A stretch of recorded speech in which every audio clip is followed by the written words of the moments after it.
O Jardim do Éden. Nossa lenda mais duradoura. Uma história construída nas grandes civilizações, uma após outra.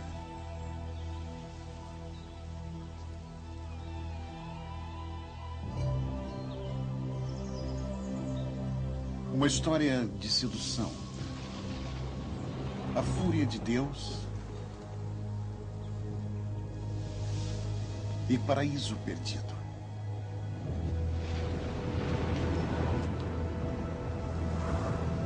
Mas será apenas uma fábula? Existem evidências que as grandes histórias da Bíblia possam ser verdade? Havia mesmo um lugar como o Éden?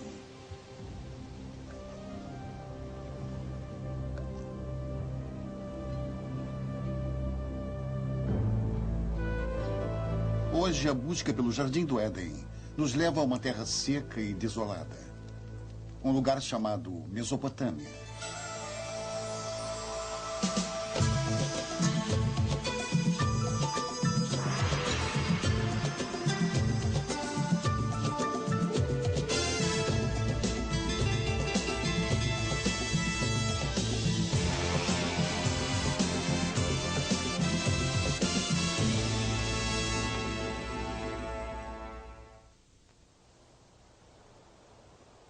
Esta é a terra onde as primeiras sementes da civilização humana foram semeadas. E foi aqui que três das maiores civilizações do mundo antigo floresceram: a Babilônia, a Síria e Suméria. Entre as suas ruínas, os fiéis muito procuraram por respostas para os mais profundos mistérios da Bíblia, enquanto os arqueólogos exploraram essas terras em busca das bases históricas da crença. Nossa busca pelo Éden é uma jornada de volta no tempo. Primeiro para a Babilônia, a última dessas civilizações perdidas. Depois, mais distante no passado, para os assírios, mestres poderosos na arte da guerra.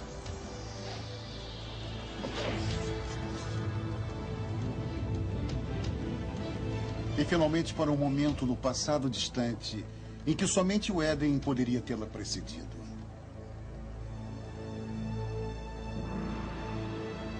A Suméria e a criação da própria civilização.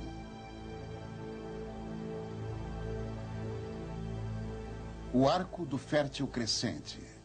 Ao longo de mais de 6.000 anos, esta terra rica, modelada entre os rios Tigre e Eufrates, deu início às primeiras grandes civilizações. Os gregos a chamavam de Mesopotâmia. Nós a chamamos de Iraque. E retirando as camadas de história que aqui estão, podemos traçar as origens de nossas histórias mais antigas e viajar de volta às mais profundas raízes da fé. Nossa jornada começa na margem oeste da Mesopotâmia, em Israel. Em 1947, uma descoberta acidental chamaria a atenção do mundo para a arqueologia e para a Bíblia. Dois pastores beduínos estavam levando um rebanho de cabras junto às montanhas de Qumran, a alguns quilômetros de Jerusalém. No deserto ressecado pelo sol, eles perceberam uma pequena caverna oculta por uma inclinação rochosa. Curioso, um dos beduínos começou a subir. Não era raro que artefatos antigos e valiosos fossem encontrados ao longo destas escarpas.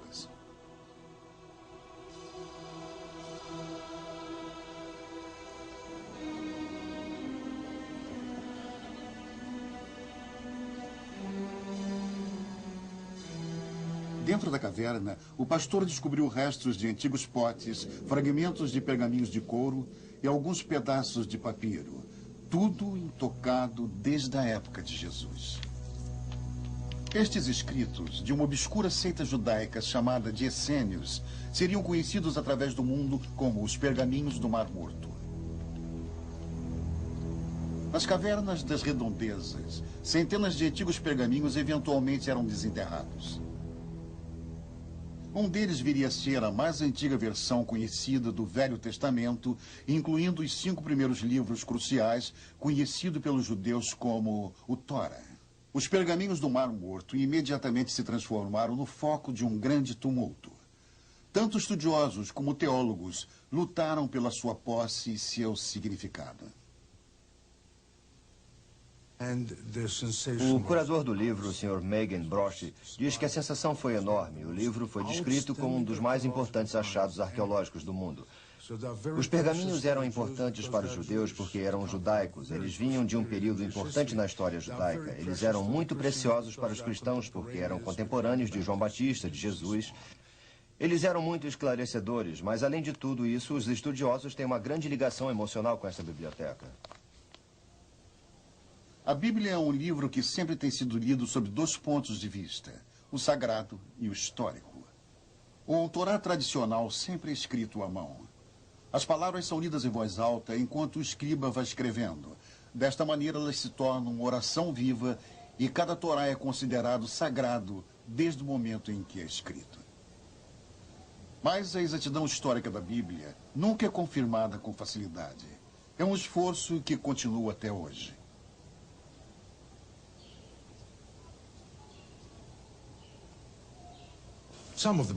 Ele diz que alguns livros da Bíblia são excelentes livros de história. São os primeiros livros históricos que temos e totalmente exatos, porque existem referências cruzadas de outras fontes. E eles são extremamente precisos. Sendo assim, eles são muito importantes. A descoberta dos pergaminhos do Mar Morto foi o acontecimento mais famoso na arqueologia bíblica, mas não significa que tenha sido o primeiro. O impulso de explorar a história bíblica tem uma tradição respeitável. É uma busca que começava na Terra Santa, mas que conduzia à Mesopotâmia. Por toda a história, expedicionários das cruzadas, místicos e crentes têm sido atraídos para os lugares onde as histórias da Bíblia aconteceram. Mas com a chegada do século XIX, uma nova espécie de peregrino tentou fortificar sua crença na Bíblia através da recém-criada ciência da arqueologia. Com certeza não haveria maior confirmação de sua fé do que provar que as histórias bíblicas eram verdadeiras. O arqueólogo e escritor Neil Silberman diz que a primeira intenção dos arqueólogos bíblicos era localizar os lugares mencionados nas narrativas e ver se alguma ilustração daquelas histórias podia ser encontrada. Usar a cerâmica antiga, as paredes das antigas cidades e as antigas armas como ilustrações das histórias bíblicas que todos eles imaginavam desde a infância.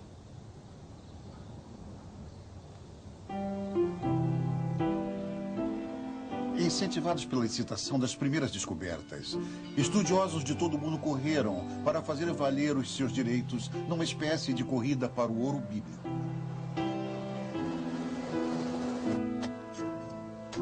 Na competição estavam arqueólogos ingleses, alemães e franceses invadindo a Terra Santa e detetives teológicos cavando em busca de Deus e da Terra.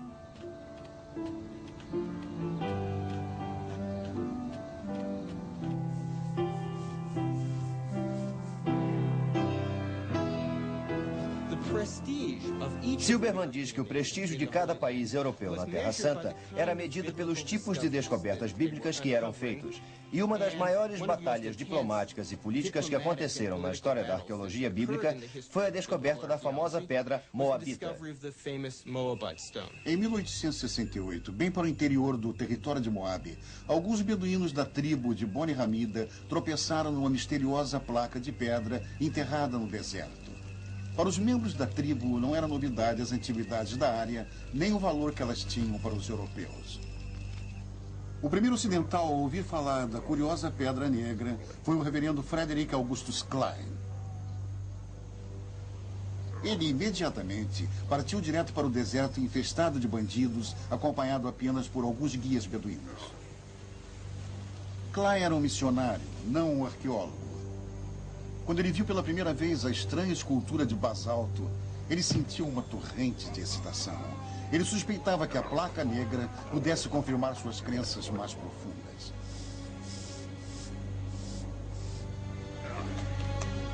Ele examinou a pedra e fez uma cópia grosseira da inscrição. Estava numa língua que Clay não reconhecia. De volta a Jerusalém, ele procurou ajuda para decifrar a pedra. Assim que as notícias da descoberta começaram a se espalhar, as ruas e bazares fervilharam com os boatos de uma grande descoberta.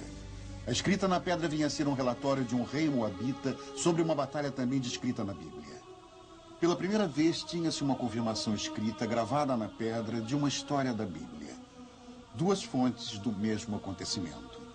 Para os fiéis era a prova que eles estavam procurando, uma evidência concreta da exatidão histórica da Bíblia.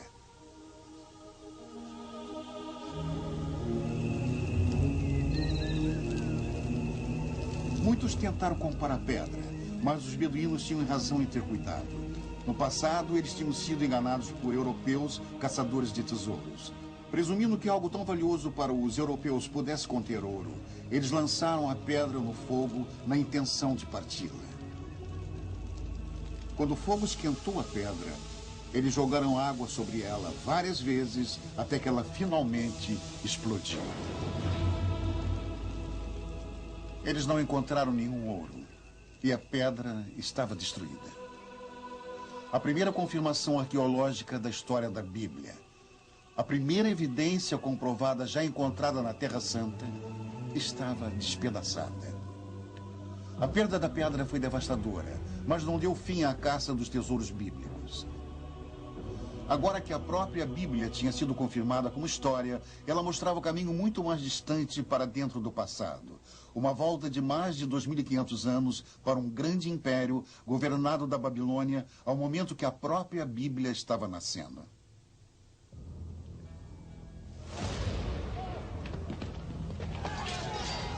O ano é 586 a.C. Os exércitos de Nabucodonosor, rei da Babilônia, invadem Jerusalém com a ira de um Deus furioso. Isso foi quase 6 séculos antes do nascimento de Cristo. Os romanos ainda nem mesmo tinham sonhado com o império. É um capítulo escuro na história dos judeus. Enquanto que a força da estrela da Babilônia crescia. A Bíblia descreve o ataque dos babilônios. Casas são pilhadas. O templo do rei Salomão é incendiado e completamente destruído. 10.000 hebreus capturados. Príncipes, soldados, artesãos e escribas, todos são levados acorrentados para a Babilônia. Os hebreus atravessaram mais de 800 quilômetros de deserto, seguindo antigas rotas de comércio através do território dos atuais Jordânia, Síria e Iraque para a Babilônia.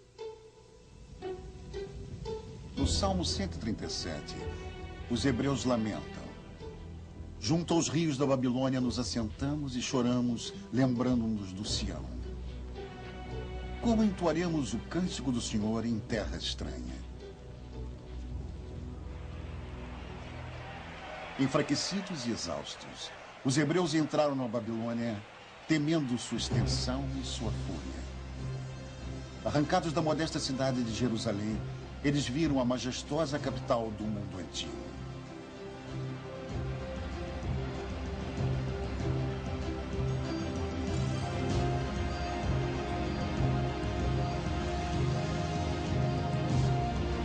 Mas, de alguma maneira, os hebreus conseguiram fazer mais do que entoar o cântico do Senhor nesta terra estranha. Eles também deixaram o registro. O arqueólogo e escritor Brian Fagan diz que se você pega qualquer peça da literatura oral e depois a registra, você a está formalizando. Está compondo um texto em que as pessoas podem dizer: este é verdadeiro, tudo mais está errado. E este é o maior efeito da escrita da Bíblia, o Velho Testamento.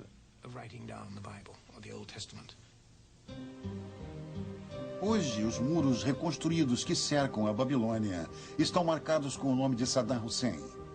Mas quando os tijolos foram feitos, tinham um outro nome: Rei Nabucodonosor. Esta era uma terra de muitos deuses e ídolos pagãos. Um lugar inacreditável para a criação de um dos textos mais sagrados do mundo. Contudo, a grande diversidade da Babilônia criou o clima perfeito.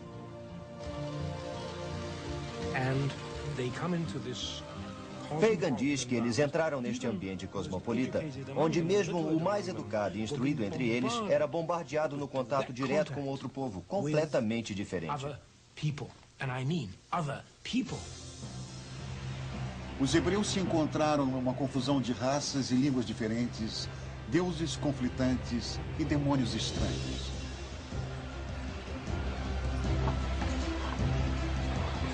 O livro das Revelações poderia perguntar: que cidade é esta, vestida de púrpura e vermelho, adornada com ouro e pérolas? O lar de demônios e a prisão de todos os espíritos corrompidos. Babilônia, a grande, mãe das prostitutas e das abominações da terra. Mas no meio de todas estas abominações, e talvez até mesmo por causa deles, foi onde a Bíblia primeiro se transformou em livro. Ameaçados por uma nova escultura esmagadora, os escribas hebreus estavam desesperados em preservar e solidificar a identidade judaica. Por mais de 3 gerações no cativeiro, os escribas unificaram a tradição oral, os textos novos e os textos sagrados de Israel num único manuscrito. Tinha nascido a Bíblia. Brosh diz que, felizmente para eles, os babilônios eram bem liberais. Eles permitiram que os hebreus mantivessem sua própria cultura, sua própria religião, e que estudassem seus próprios livros. Foi isso que preservou a Bíblia até os dias de hoje. Mas assim como os livros da Bíblia ficaram juntos durante os anos de exílio, a cultura babilônica influenciaria profundamente o trabalho dos escribas hebreus. Fagan acha que a maioria das pessoas que foi para o exílio era composta de pessoas muito instruídas. Um escriba falava para o outro. Ele tem certeza de que foi assim que muitas informações foram transmitidas. E ele acha que a troca de ideias e conhecimento deve ter sido fantástica. A Bíblia, eventualmente, refletiria histórias e tradições da Babilônia, e até mesmo de civilizações mesopotâmicas mais antigas. Os hebreus não poderiam ignorar facilmente a florescente cultura babilônica e os grandes monumentos. Seus templos estavam entre as maiores esculturas do mundo antigo. Fagan fala das grandes construções públicas, a calçada cerimonial, o palácio de Nabucodonosor, com seus lendários jardins suspensos, palmeiras e o rio. Se você ultrapassasse o portão de Ishtar, você se sentiria amedrontado. E isso era deliberado. Você estava na presença de algo poderoso. Mas junto a isso, estava a cidade. O povo. Os cidadãos. Vielas sinuosas e estreitas. Filas e filas de pequenas lojas. Burros urrando. Muitas pessoas andando. Pequenos abrigos entrelaçados, cheios de vida.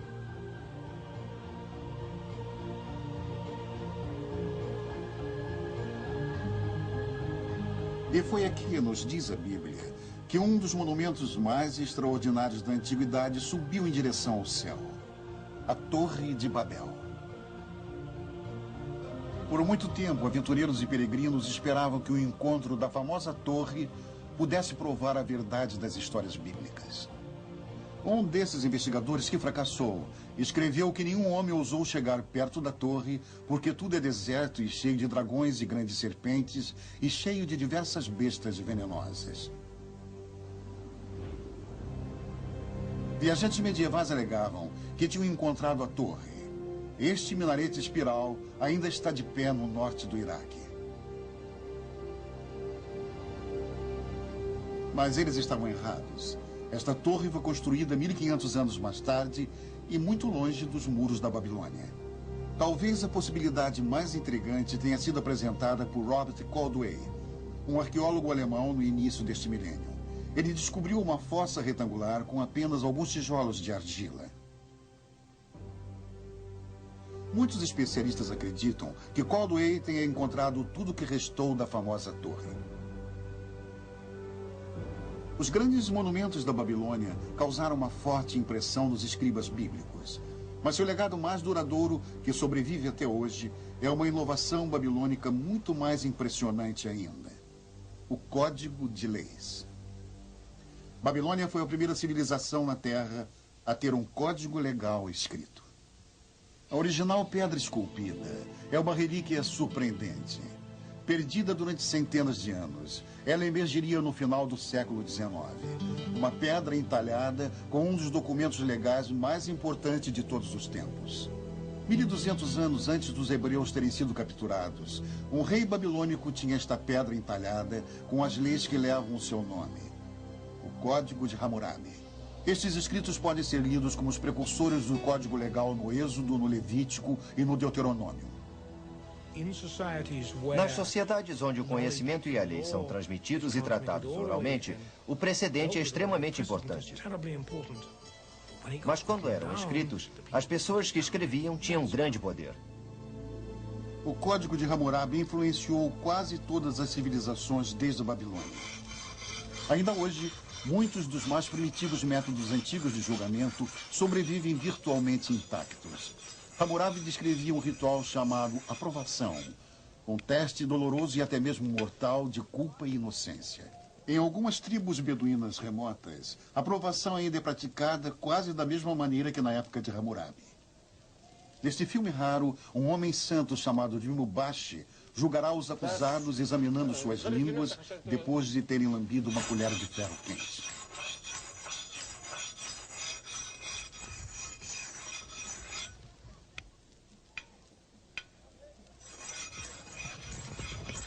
Estes homens estão sendo acusados de roubo. Eles devem ser submetidos à aprovação ou são considerados culpados sem julgamento. Os membros da família observam ansiosamente enquanto os jovens se preparam para o doloroso ritual.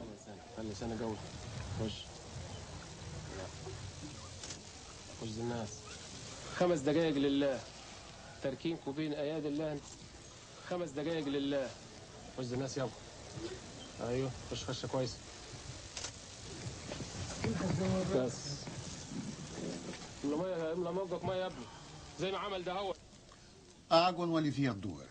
Ela é usada para limpar e purificar o que bebe e para prepará-lo para o julgamento. O homem santo ora e depois examina as línguas queimadas, procurando um sinal de Deus. Somente o Mubashi pode vaticinar a culpa ou a inocência, e ele sozinho determinará o destino dos homens. Finalmente, o veredicto. Um dos homens é considerado inocente para grande alívio da família. O outro não tem tanta sorte. Declarado culpado, ele pagará por seu crime. A aprovação é o intrigante eco moderno do Hammurabi, mas suas leis chegam muito mais diretamente ao presente através da Bíblia. Não matarás. Não levantarás falso testemunho.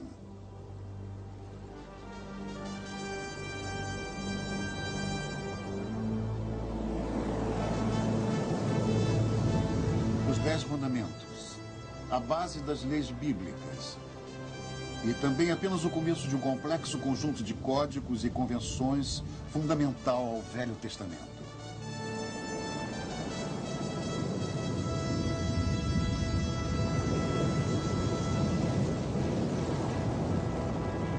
E nessas leis, a voz clara de Hammurabi ainda pode ser ouvida.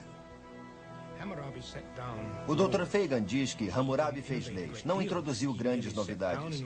Ele apenas escreveu as leis que vigoram pelas civilizações que existiram há centenas ou talvez milhares de anos. Olho por olho, dente por dente e princípios assim, muitos deles ainda estão codificados nas leis de hoje. Mas a Babilônia que formulou a Bíblia e suas leis teve suas raízes numa civilização ainda mais antiga. Uma que alcançou seu auge 7 séculos antes de Cristo.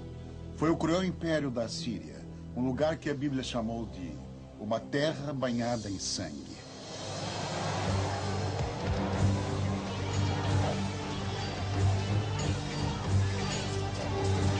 O mais cruel de todos os exércitos da Mesopotâmia a varrer o mundo antigo foram os assírios.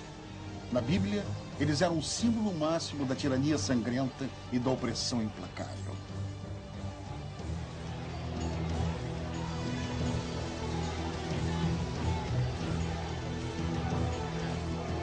100 anos antes de Nabucodonosor aprisionar os hebreus na Babilônia, a Bíblia nos diz que o rei assírio Senaqueribe atacou as terras dos hebreus.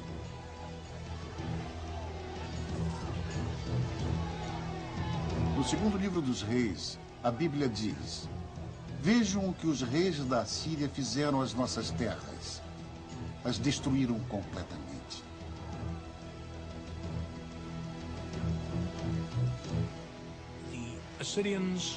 O Dr. Fagan diz que os assírios eram governados por reis tirânicos. Eles acreditavam no poder absoluto. Agora, poder absoluto significa controle e é mantido quase que invariavelmente pela eficiência militar e pela força. E os assírios mantinham uma máquina de guerra extremamente poderosa e eficiente. E sobre as paredes dos palácios dos reis assírios estavam os relatos de algumas de suas expedições escritas, termos arrogantes e de grande eloquência.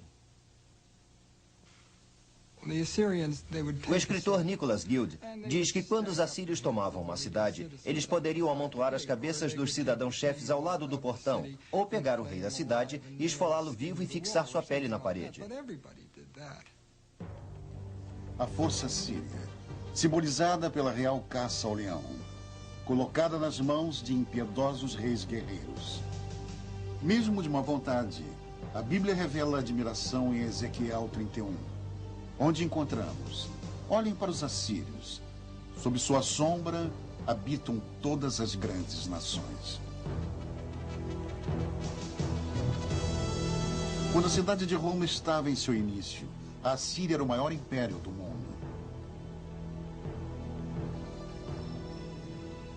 Durante mais de 1000 anos, foram poucos os detalhes da civilização assíria. Até mesmo sua capital, a cidade de Nínive, era desconhecida para o mundo moderno. Então, em 1852, estas ruínas desoladas foram exploradas pelo arqueólogo inglês Austin Henry Layard. O que Layard encontrou aqui, no norte do Iraque, não era nada menor do que o Palácio Real de Nínive, um tesouro intacto da civilização assíria. Abrindo túneis como um mineiro através da terra, Layard descobriu grandes touros alados e espetaculares trabalhos artísticos escondidos há mais de 1 milênio dos olhos humanos.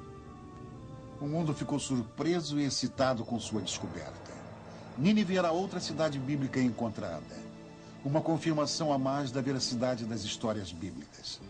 Mas a mais monumental das descobertas de Layard foi a grande biblioteca de Nínive. Uma extraordinária coleção de 22.000 placas de argila inscritas com a escrita cuneiforme dos assírios. O Dr. Guild acha que a única comunicação direta com os povos do mundo antigo é o que eles deixaram por trás de seus escritos. É assim que podemos saber o que comiam, que tratamentos médicos usavam, como era a vida familiar, a vida política e como encaravam a religião. Detalhes da vida síria revelam uma sociedade patriarcal. Um mundo onde os cidadãos, e especialmente as mulheres, tinham uma posição inferior. O Dr. Guild explica que toda mulher assíria, ainda na infância, antes de se casar, ia para o templo de Ishtar, sentava nos degraus e ficava esperando até que algum homem aparecesse e jogasse uma moeda na bainha de seu vestido. Ela entrava junto com ele e fazia o que tinha que fazer e pronto. Mesmo neste mundo tirânico, havia um tipo de justiça no casamento. Mesmo uma esposa tinha certos direitos. O Dr. Guild conta que uma mulher podia especificar em seu contrato de casamento que seu marido não poderia ter outras esposas. Ela poderia especificar que ele poderia ter prostitutas, mas não outras esposas.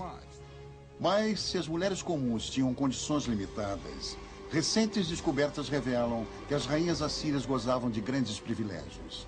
Em 1989, o antigo palácio de Nimrud, no norte do Iraque, foi o palco de uma estonteante descoberta.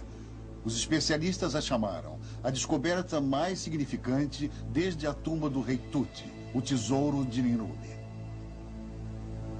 O Sr. Said, do Departamento de Antiguidades do Iraque, diz que enquanto eles limpavam alguns dos cômodos, descobriram que havia algumas indicações sobre uma estrutura arqueada na parte de baixo do piso. Eles tiraram tudo e tentaram classificar e descobriram que ali estavam os corpos de pelo menos 2 rainhas.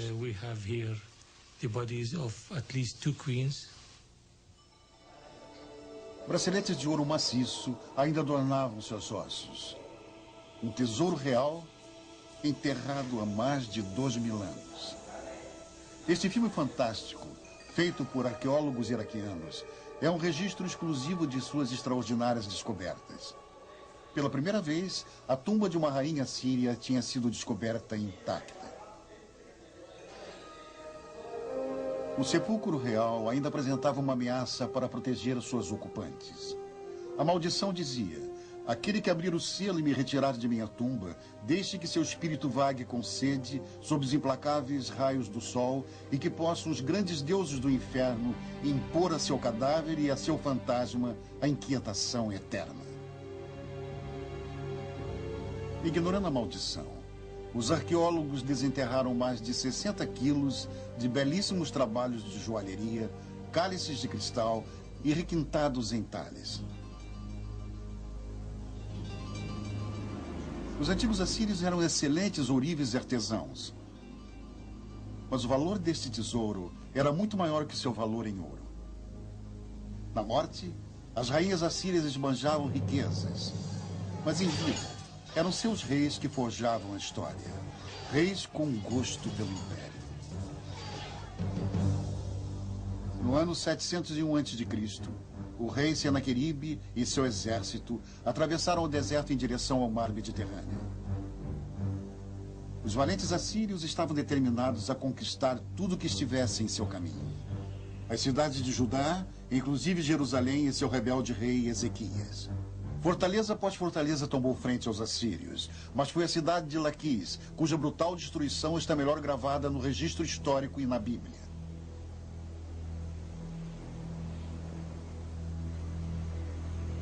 O Dr. Fagan diz que o cerco de Laquis é um belo exemplo de como um exército assírio invadia uma cidade. Ele a cercava, a sitiava e escravizava seus habitantes, que não eram executados. Homens, mulheres e crianças.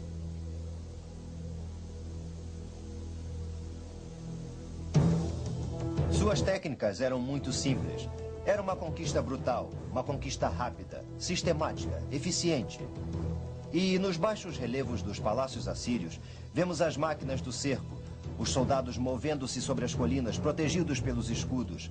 Mas eles não tinham nenhuma chance. Todos aqueles homens eram soldados profissionais, eram máquinas. Da capital de Jerusalém, o rei Ezequias sabia que um ataque era inevitável. Ele se apressou em fortificar a cidade e ordenou que um aqueduto subterrâneo fosse cavado num esforço desesperado para proteger o suprimento de água da cidade em caso de um cerco. O plano de Ezequias funcionou. A Bíblia nos diz: o Senhor salvou Jerusalém e o rei da Síria retornou envergonhado à sua terra. A versão de Senaqueribe para o conflito foi encontrada em um prisma de argila desenterrado em Nínive. Ele confirma a história da Bíblia nos mínimos detalhes, mas seu ponto de vista é completamente diferente. No prisma estava escrito: mas como Ezequias, o judeu, não se dobrou submisso ao meu jugo, 46 de suas cidades fortificadas eu sitiei e conquistei. O terrível esplendor do meu domínio o oprimiu.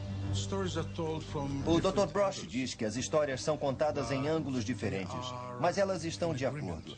Se você tivesse que contar o que aconteceu hoje, e ele também, as duas histórias seriam diferentes. Temos a história de Senaqueribe invadindo este reino. Cada um fala basicamente sobre o mesmo fato histórico, absolutamente sem contradições. Com apenas uma contradição. O resultado, na versão de Senaqueribe, Ezequias calou-se em Jerusalém como um pássaro engaiolado. Mas na Bíblia, os exércitos assírios foram contidos pelas paredes de Jerusalém. Talvez seja o exemplo mais antigo de contadores de vantagens. O rei dos israelitas ficou com a última palavra. Derrotarei a Assíria em minha própria terra. A Bíblia diz no livro de Isaías: e ao comando do Senhor, os assírios serão vencidos. E a Bíblia nos diz que Deus destrói Nínive, trono dos grandes reis assírios. Esta foi a primeira aniquilação. Muito antes, o Todo-Poderoso havia desperdiçado uma civilização inteira. Não há nenhuma citação ao seu nome na Bíblia, mas ela foi chamada de Suméria e contou a história de um grande dilúvio.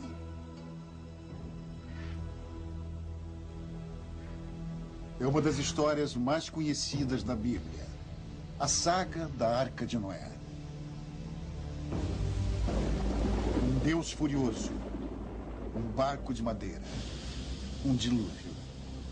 É a história de Noé e sua família, que escapando na arca com todas as espécies de animais e sobrevivendo à terrível enchente enquanto o resto da humanidade é destruída.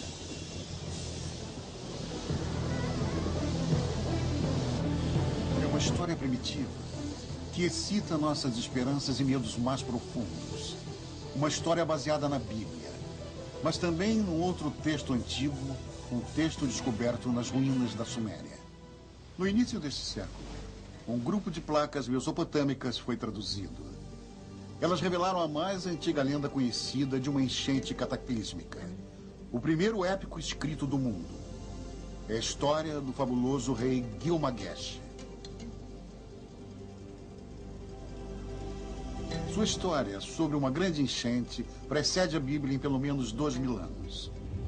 A história dizia que por 7 dias e 7 noites, a enchente se estendeu sobre a terra e o enorme barco foi sacudido pelas tempestades. O Dr. Fagan diz que o barco depois encalhou numa montanha e eles soltaram os pássaros. E esta história tem uma grande semelhança com a história da enchente bíblica. É uma história maravilhosa.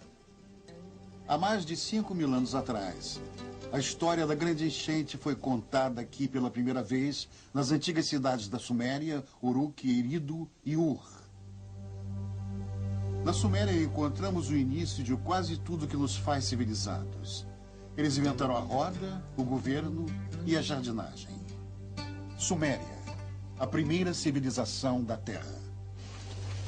Numa terra sem pedras, eles inventaram os tijolos de lama como esses que ainda hoje são feitos e usados. E a partir destes simples blocos para a construção, erigiram os primeiros grandes monumentos chamados zigurates, os templos-torres que se elevavam a centenas de metros. Os sumerianos inventaram um sistema que divide a hora, os minutos e os segundos em 60. E orientavam até mesmo os adolescentes problemáticos que não queriam ir à escola ou fazerem nada de útil.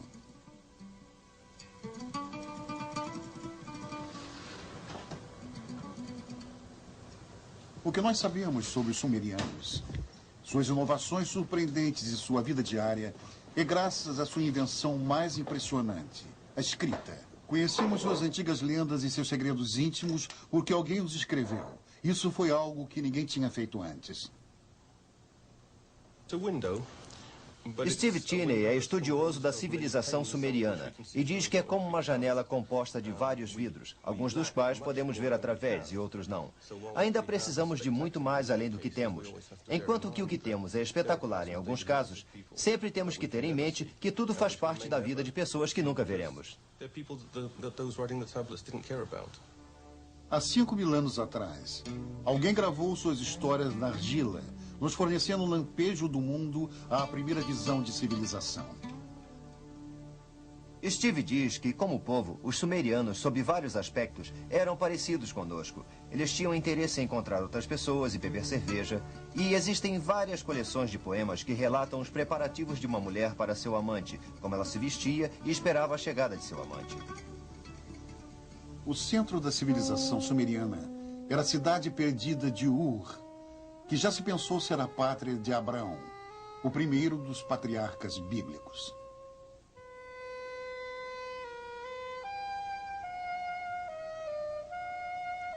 O Dr. Fagan diz que ela é o resumo da cidade bíblica em termos arqueológicos, porque é o lugar de uma das mais famosas escavações arqueológicas já feitas nas décadas de 20 e 30 por um notável arqueólogo inglês chamado Leonard Woolley.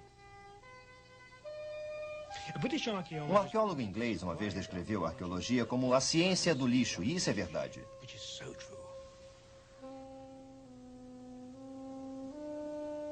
Leonard Woolley era um arqueólogo que podia dar vida às pedras, aos ossos, aos tijolos e aos vasos. Ele poderia levar as pessoas para um passeio numa pequena quadra de Ur da Caldeia, onde as bases das casas estavam expostas. E enquanto se caminhava, ele falava da vida das pessoas que viveram naquelas casas. Falava das vigas, dos tetos baixos, dos móveis. Em suas mãos, Ur criava vida.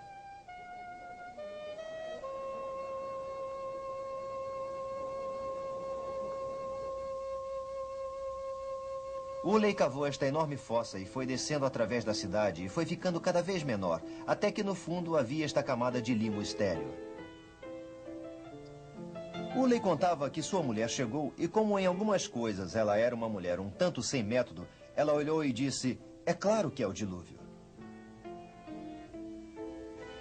Então as luzes se apagaram e Uley afirma que isso era a evidência do dilúvio bíblico.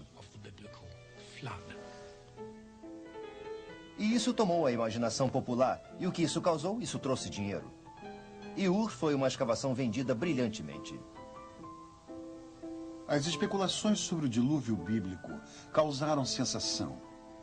Mesmo sem uma prova sólida, foi como se a ciência e a Bíblia se unissem no desolado deserto no sul do Iraque.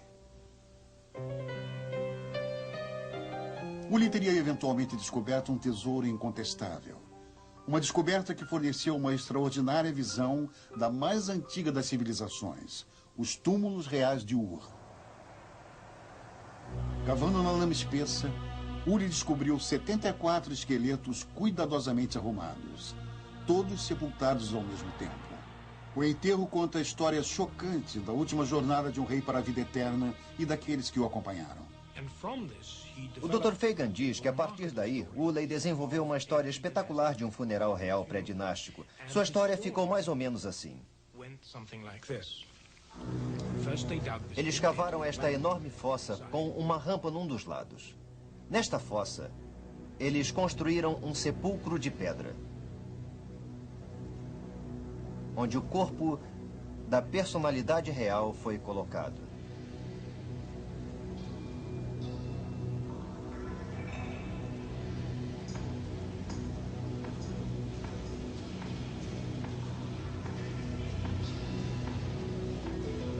Depois, toda a corte marchou em fila para o interior da fossa.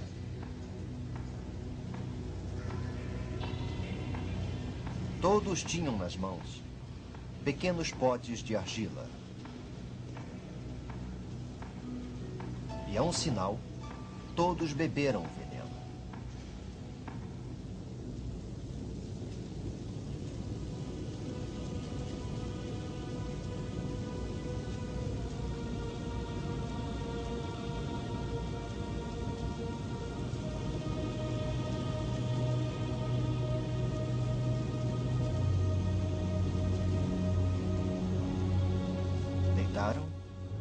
E morreram. E foi assim que o príncipe foi para sua sepultura com todos os seus partidários.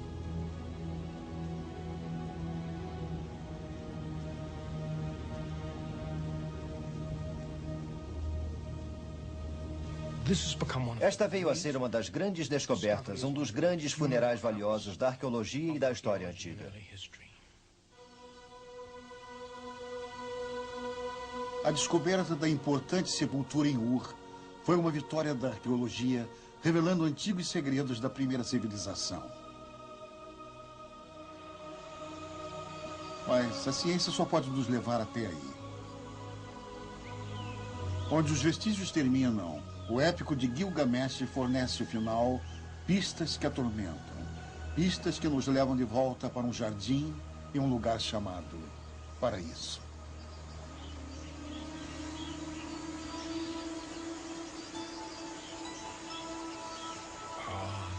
Dr. Fagan diz que é o Jardim do Éden. No início, Deus criou o mundo. Este tipo de mito sobre a criação do mundo está presente em quase todas as sociedades da Terra. É o desejo dos povos por um mundo melhor. Jardins do Éden, paraíso, e pessoas ansiando por uma vida menos complicada, uma vida de sossego, ou uma recompensa por terem trabalhado tão duro.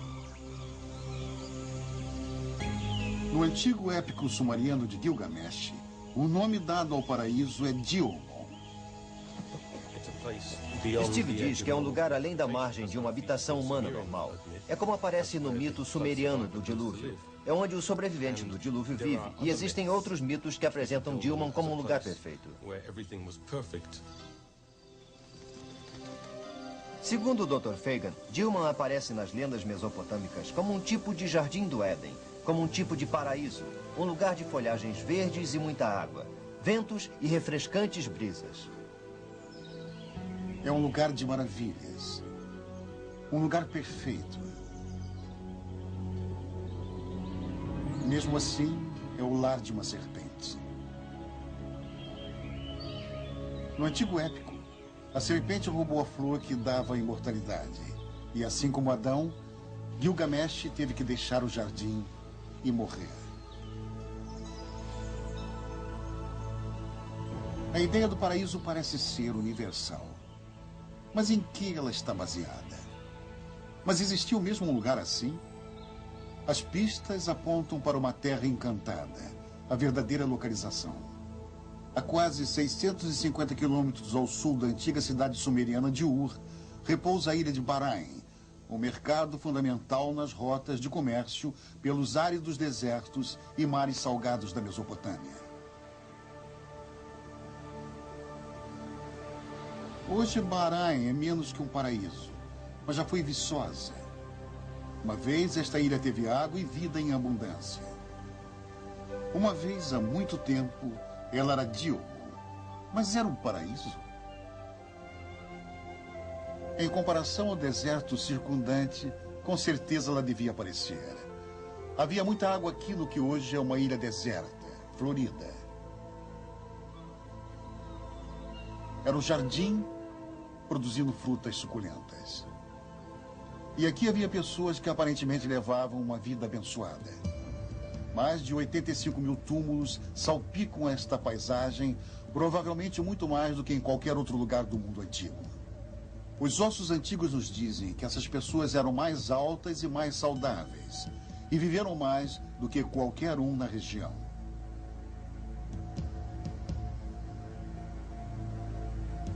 Pelos túmulos está uma pista muito mais impressionante.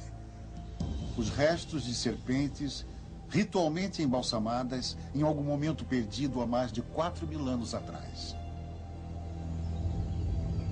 Aqui em Bahrain encontramos a serpente, assim como a encontramos no épico de Gilgamesh, e assim como a encontramos na Bíblia.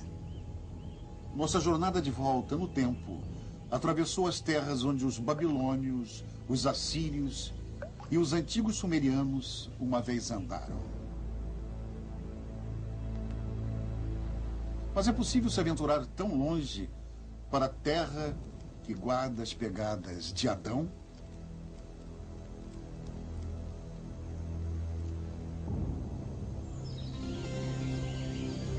Aqui a fé e a razão devem dividir a companhia. Agora sabemos que houve uma vez na Mesopotâmia uma ilha verde. Podemos achar melhor acreditar que era o paraíso.